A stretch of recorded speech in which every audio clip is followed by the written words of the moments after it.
Olá e bem-vindo às Notas do Inturnute, um resumo da pesquisa do mês.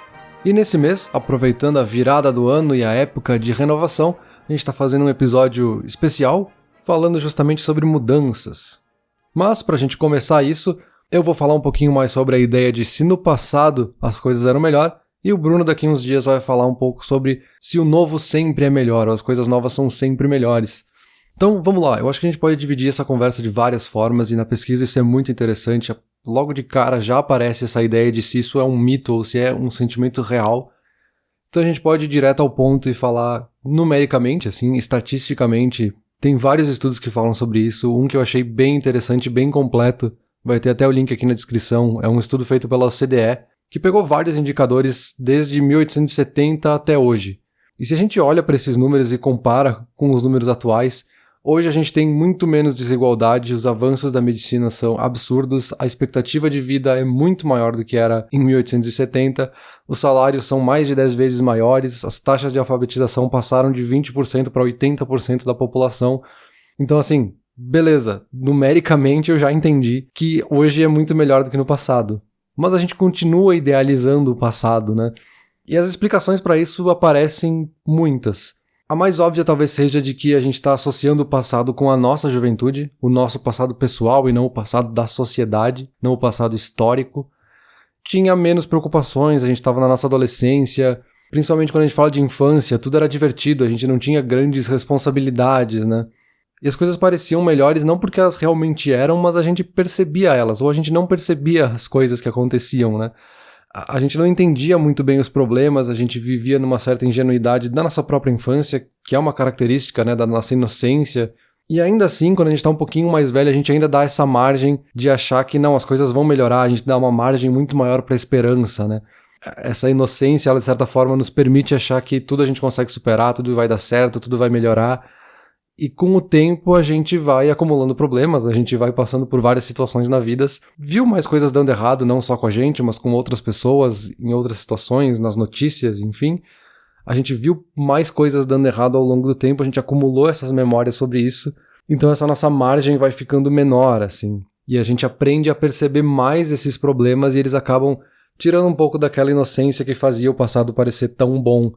É meio que uma lógica contrária à ideia de que a ignorância é uma bênção, né? O tempo acaba sendo uma punição, porque ele vai tirando um pouco dessa nossa inocência, dessa nossa ignorância, justamente.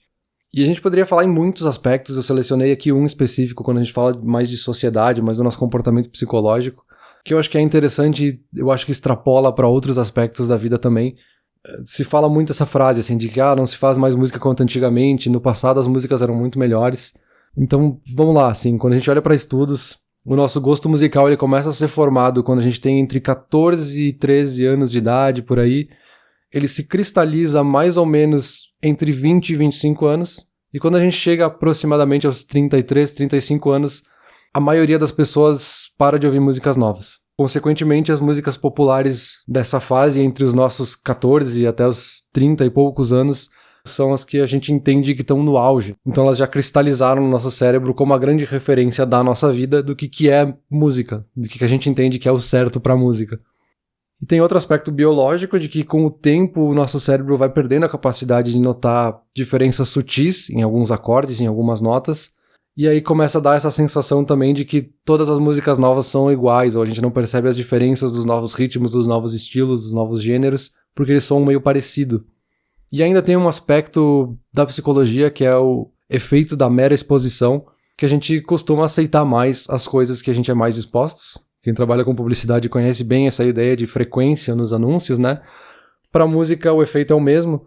Jovens tendem a ouvir mais música, eles são muito mais expostos às músicas do seu tempo, como consequência eles internalizam esse tipo de música muito mais. Então isso reforça toda essa cristalização que eu estava falando antes. E ainda tem um outro aspecto social de quanto mais velho a gente fica, aumentam as nossas obrigações, o tempo que a gente dedica à nossa família, ao trabalho e a outras coisas, faz com que a gente busque conforto em coisas que são comuns pra gente, que nos dão esse conforto mental, digamos, né? A música que a gente já conhece nos dá esse conforto, assim. Então repetir aquela música, ela te dá uma sensação de alívio, de tranquilidade. E um pouco é isso, assim, quando a gente olha pra qualquer coisa, não só pra música, né? O passado ele sempre é confortável. porque a gente já conhece o passado, a gente já sabe o que aconteceu. O futuro é sempre incerto, a gente não sabe o que esperar dele, então ele é um pouco mais assustador. Então é óbvio que a gente gosta mais do passado nesse sentido, né? E aí tem mais um aspecto que é interessante, que é de quando a gente fala que gostava das décadas de 20, ou gostava da década de 50, de 70, que aquela época que era boa, épocas que a gente nem viveu, é muito uma questão de memória seletiva, de uma visão idealizada de alguma coisa que não era realmente isso, assim, o mundo não era exatamente o que a gente imagina que ele era.